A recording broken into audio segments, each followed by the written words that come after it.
Good morning. This is our report for Knowledge Management System. Let us now first identify what is knowledge management. Knowledge management, or KM, comprises a range of strategies and practices used in an organization to identify, create, represent, distribute, and enable adoption of insights and experiences. Such insights and experiences comprise knowledge, either embodied in individuals or embedded in organizations as processes and practices.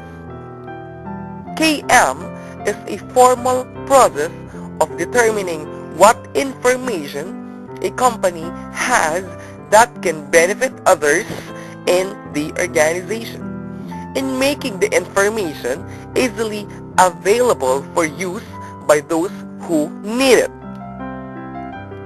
The process includes formal procedures to collect such information as lessons learned during a project's execution and the best practices occurring throughout the organization. A well-established infrastructure, networks for transferring knowledge between employees, and tools to facilitate the process. Once the process captures the organization's knowledge, the real power occurs when the users, utilizing the information, use it by putting the shared knowledge into action.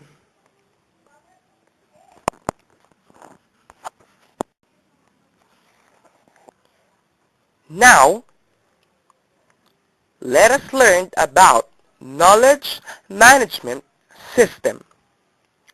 Knowledge Management System refers to any kind of IT system that stores and retrieves knowledge, improves collaboration, locates knowledge sources, mines repositories for hidden knowledge, captures and uses knowledge, or in some other way enhances the KM or the knowledge management process.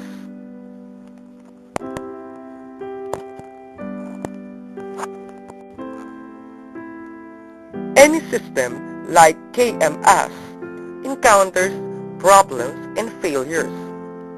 Too often, the effects of technology on the organization are not given enough thought prior to the introduction of a new system. There are two sets of knowledge necessary for the design and implementation of a knowledge management system. First, the technical programming and design know-how. Second, organizational know-how based on the understanding of knowledge flows. Failure factors of knowledge management systems are as follows. First, expecting that the technology is a KM or knowledge management solution in itself. Second, failure to understand exactly what the firm needs, whether technologically or otherwise.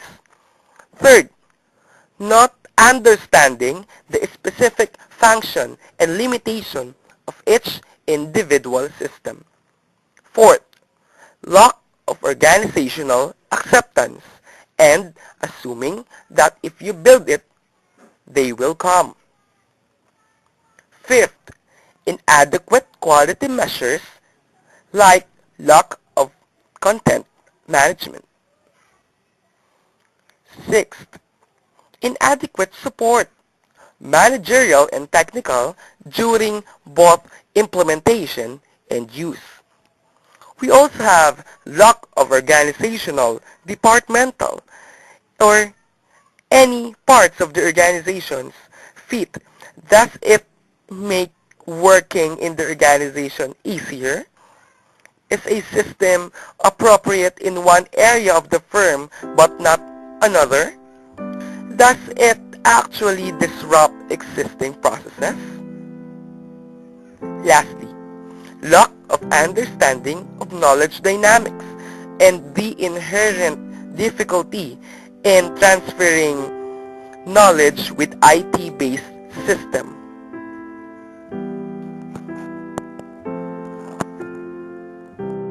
Now, let us identify how knowledge management system can be useful to an organization. Here are outlined a few steps to take when introducing a knowledge management system.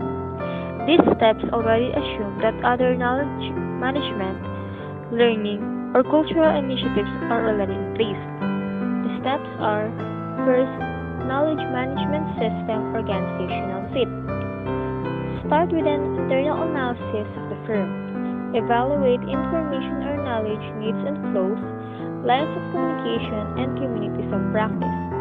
These findings should form the basis of determining the systems needed to complement them. Second, knowledge management system acceptance. Involve the user in the design and implementation process when possible. Involve the user in the evaluation of the system when applicable. Support multiple perspectives of the stored knowledge. Provide adequate technical and managerial support. Use product champions to promote this new system throughout the organization.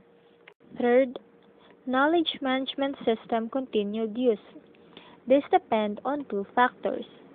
First, perceived attractiveness factors. This refers to the perceived advantages of knowledge management system compared to traditional means or even to other existing systems. Apart from implementing a relevant and useful system, this implies that the system is updated and improved as necessary so as to maintain its usefulness. Second, content management issues. In order for the system to remain useful, its content must be kept relevant through updating, revising, filtering, and organization. Naturally, these factors do not apply to all systems. Some are fairly straightforward and accepted in today's society. However, the strategic implication of implementing knowledge management system that is significantly aimed to change the way things are done in organizations requires proper consideration and careful planning. In common usage, a knowledge management system is typically a form of specialized technology based on either a custom database of knowledge or a network of expertise in various relevant areas. Additional knowledge is created by activities and sharing of information, communities of practice or people with common interests, social media, and internet information access. In practice, knowledge management needs to draw on information from a wide variety of sources and achieve an organized usage of this knowledge so as local systems will be largely customized. Here are examples of knowledge management system: training, mentoring, internship-style job structures, in-house expert, and communities of practice in the workplace or professions.